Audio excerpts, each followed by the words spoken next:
우리가 사역을 하다 보면요, 제자 될 만한 사람이 있고 또 그냥 무리로 남을 사람이 있어요. 그 제자하고 무리가 어떤 단어인지 아시잖아요. 그렇죠? 제자와 무리가 어떤 이게 뭐냐면 제자 그리고 제자 아닌 사람들, 복음이 좋아서 쫓아오는 사람, 아니면 그냥 예수님이 주는 떡이 좋아서 쫓아다니는 사람, 그렇게 나누죠. 분위기 따라서 왔다 갔다 하는 사람하고 무리라 그래요. 그래서 우리가 이거를 제자는 일단 태어납니다. 만들어지는 게 아니라 제자는 태어나요. 그래서 아무리 무리가 한테 훈련을 막 한다고 해서 제자가 되지는 않아요. 그러나 아무리 훈련이 안 됐지만은 제자는 확실히 달라요. 눈빛도 다르고 반응하는 것도 달라요. 그래서 이 제자와 무리를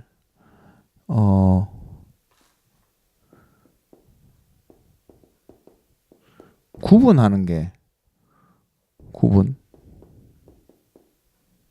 구별하는 거예요. 구분이라는 거는 구별하는 게 중요하단 말이에요. 혹시 distinction이라는 말 알아요?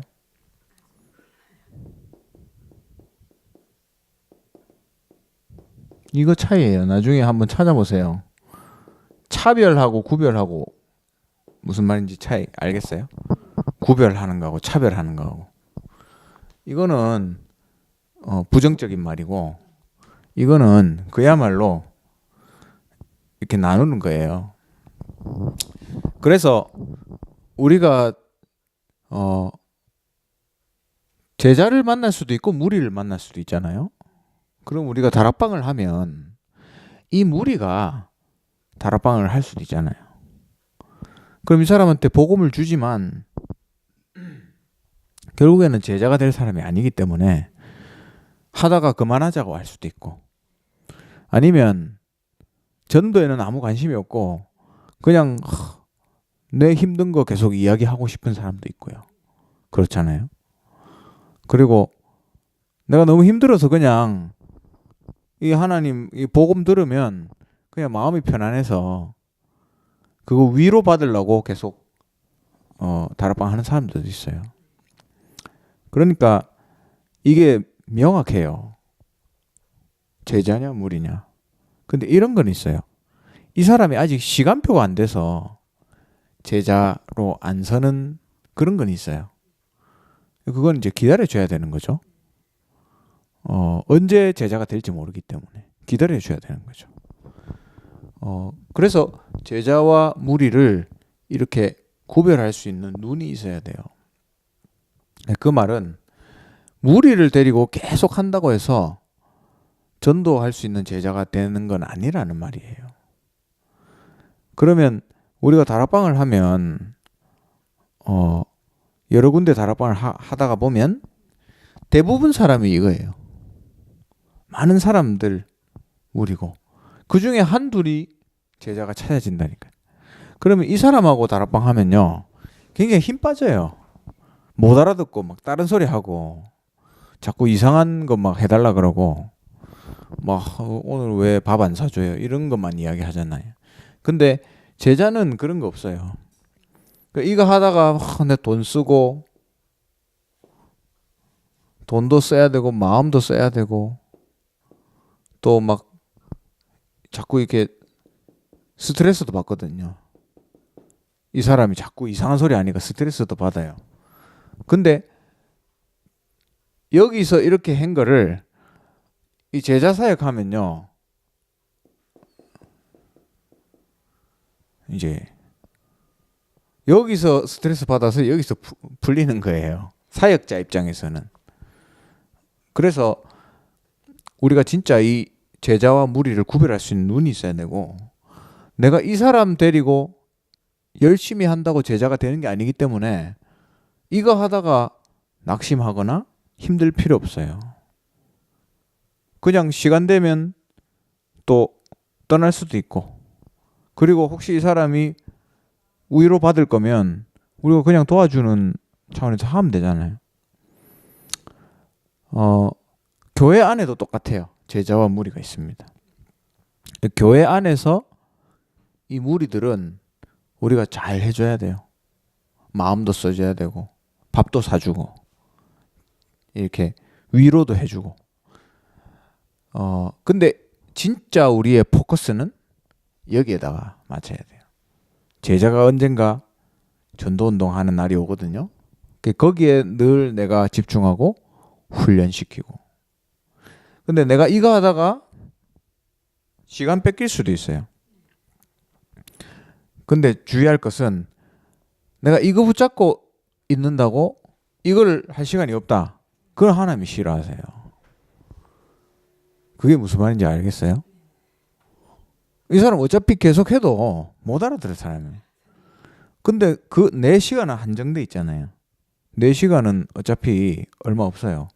그럼 그 시간을 이 제자에다가 투자해야 된단 말입니다. 그럼 이 사람 버리란 말이야. 그 말은 아니에요.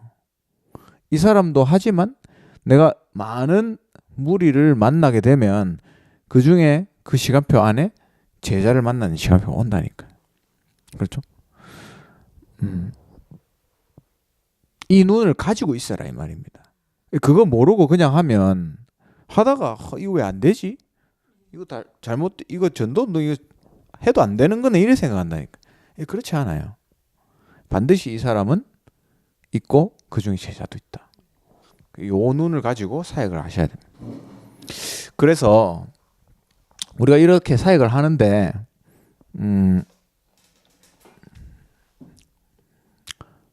현장에 보면 우리가 다락방을 하잖아요. 다락방은 이제 그 GBS라는 다락방 사역자가 그 지역에 전도운동할 만한 조장을 찾아가지고 같이 시스템을 만드는 겁니다. 그럼 여기서 뭐 불신자들을 초청하겠죠. 그렇잖아요. 이렇게 1명, 2명 만나서 복음 전하다 보면요, 사명자가 딱 나옵니다. 사명자. 그럼 이런 사명자는 따로 사역을 해줘야 돼요. 그리고 이제 EBS 요원이라고 하거든요. 사명자에게 이렇게 사역을 해줘야 되는. 이 다락방 안에 예를 들어서 어떤 권사님이 같이 참석을 한다. 그럼 이 권사님한테 당신이 EBS 사역을 좀 해라. 그럼 이 사람을, 이 권사님을 EBS 사역자라고 하면 돼요. 그래서 여기서 무슨 사역을 하냐면 팀 사역을 하는 겁니다. 팀 사역. 이 팀 사역의 내용은 뭐냐? 이 사람이 정말 제자가 맞는가를 확인하는 거예요. 복음 메시지를 던져보고 전도에 대한 사명을 던져보면 이 사람이 반응이 오잖아요. 나는 뭐 내만 잘 믿으면 되지. 나는 뭐 복음 전하는데 별로 모르겠다. 그런 이야기 하지 마시라. 그러면 이 사람 탈락. 맞죠? 물론 시간표에 따라 차이는 있습니다. 아직 못 깨닫는 시간, 나중에 10년 후에 깨달을 수도 있는데 그런 팀 사역을 하는 거예요. 요걸 한 번 하는 걸 보고 팀 사역이라 하고요. 이거를 반복해서, 주기적으로 반복해서 하는 걸 보고 사명자 다락방이라고 합니다. 이렇게 해서 이 사람이 진짜 제자인지를 구분하는 거예요. 그럼 이 사람이 제자가 맞다. 그럼 이 사람을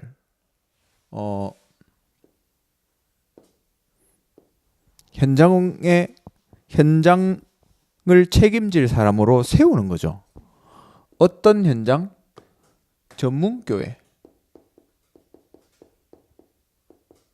혹시 전문교회 들어봤어요? 다른 말로 전문지교회라고 합니다. 그 말은 무슨 말이냐면 그 사람들 중에 그 똑같은 분야에서 일하는 사람들 있잖아요. 그럼 예를 들면 뭐 대학의 교수들이다. 그럼 교수들만 따로 이렇게 모일 수가 있잖아요. 그죠? 그럼 교수들이 모이는 전문교회가 되는 거예요. 학교 선생님들이 모인다? 그럼 학교 선생님 교사 전문교회가 되는 거고. 아니면 뭐 간호사들이 모인다? 의사들이 같이 모인다? 그러면 의료 지교회가 되는 거고. 그렇죠? 뭐 이렇게 하다 보니까 미용실 원장님들이 막 모인다? 그러면 뷰티 미용 지교회가 되는 거예요. 그렇게 특정한 분야의 사람들이 모이는 시스템을 만드는 겁니다. 그러면 이 분야 안에서 전도운동 하는 거예요. 그리고 이 사람은 지역에서 동네에 있는 사람들한테 복음을 전할 마음이 있는 사람이다. 그러면 지역으로 파송시켜서 지교회 중심 사역자로 세우는 거예요.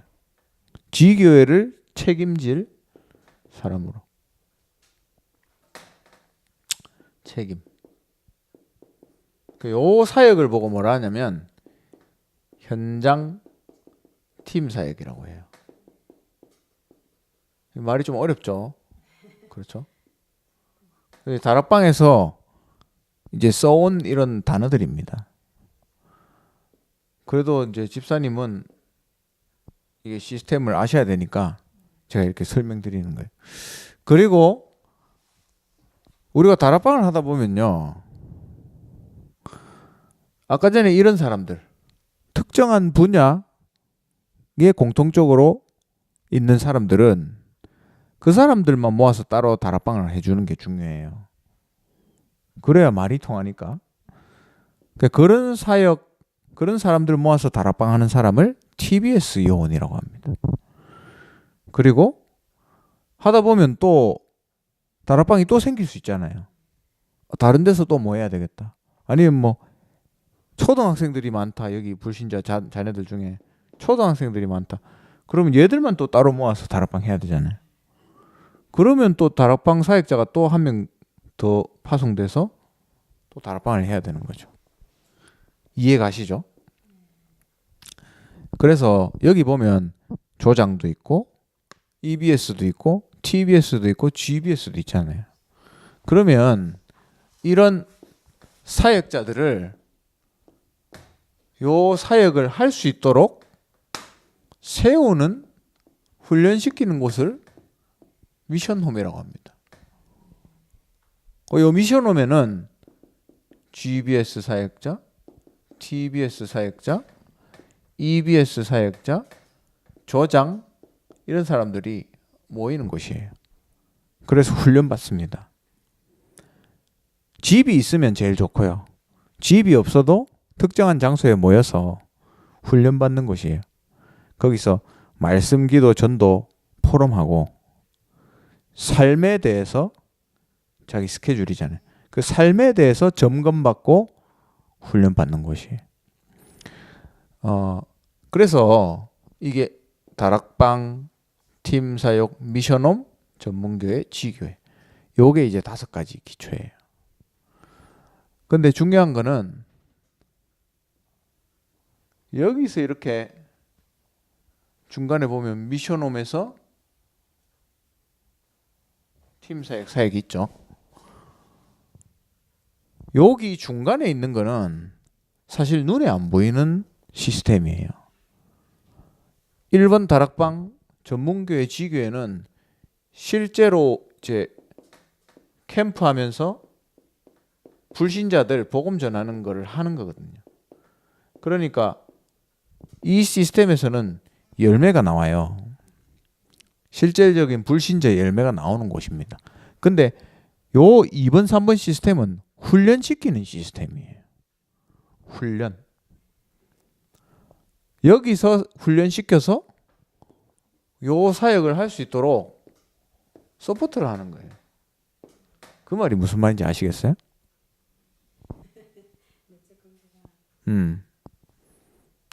이 미션홈에서 훈련시켜서 다락방 뛰게 만들고 전문교회, 지휘교회 사역하게 만드는 겁니다. 이게 5가지 기초예요. 요 그림을 가지고 네팔로 돌아가셔야 돼요. 그러면 집사님이 GB에서 사역자가 돼서 진짜 복음 사랑하고 자기 주위에 있는 사람들 복음 전하기 원하는 사람이 있어요. 그럼 그 사람을 조장으로 삼아서 그 사람 집에서 일주일에 한 번 시간과 장소를 정해서 다락방을 하는 거예요. 그럼 이 사람이 얼마나 마음이 불타겠어요. 이런 사람도 이제 데리고 온다니까요. 그러다 보면 이 사람들 네팔 사람 중에 이 사람하고 비슷한 이 복음 알아듣는 사람이 나오거든요. 그럼 분명히 이 사역을 해서 이 사람이 진짜 전도할 사람 맞는지 확인해 봐야 돼요. 맞으면 또 이 사람이 사는 지역 있잖아요. 거기에다가 또 이렇게 파송시키는 거예요. 이 사람이 전문인이다. 그러면 그런 사람 살릴 수 있는 시스템을 준비하는 거예요. 다락방은 당연히 또 계속 이루어져야 되고. 이게 5가지 전도 시스템 기초입니다. 기초. 5가지 기초. 집사님이 요 1번부터 시작하세요. 다락방. 지금 주위에 있는 사람 중에 복음 들어야 될 사람 있잖아요. 한번 해보세요. 하다 보면 이렇게 구분이 될 거예요. 그 중에 제자가 나왔다? 요 사람, 요 역할을 하는 겁니다. 이 사람이. 그럼 그 사람하고 같이 전도운동하면 돼요. 불신자들 연결시켜. 훈련시켜서 파송하는. 그렇죠. 이게 네팔에서 꼭 해야 될 거예요. 우리나라에서는 지금 현재 이렇게 다 모으는 게 좀 힘들어요. 왜냐면 다 일하러 나가고 이렇기 때문에. 그렇죠. 근데 네팔에는 집에서 있는 사람들이 많잖아요. 그렇죠. 그러니까 충분히 할 수 있어요. 이거. 그러니까 이 그림을 가지고 네팔에서 전도 운동 하시면 이거 하는 이유 이 사람 계속 찾아내는 거예요. 이 사람. 맞잖아요. 이 사람 찾아내는 거예요. 이 사람. 사명자. 그 아닌 사람들은 그냥 참석해갖고 은혜 받게 하면 돼요. 그냥 도와주고 자꾸 막 울고 이렇게 하면 맛있는 것도 사주고 그렇게 하면 돼요. 근데 제자들은 안 그래요. 뭐 바라는 게 없어요. 그냥 복음만 너무 좋은 거예요. 그래서 우리 집사님을 통해서 집사님이 먼저 이 제자로 서고 맞죠? 그럼 하나님이 이런 사람들을 붙여주실 거예요. 기도하겠습니다. 하나님 감사합니다. 네팔에 20가지 전도 전략을 통한 생명운동, 복음운동이 시작될 수 있도록 하는 우리 네팔 사명자 우리 난다 집사님을 축복하여 주시옵소서. 주 예수 그리스도의 이름으로 기도드립니다. 아멘.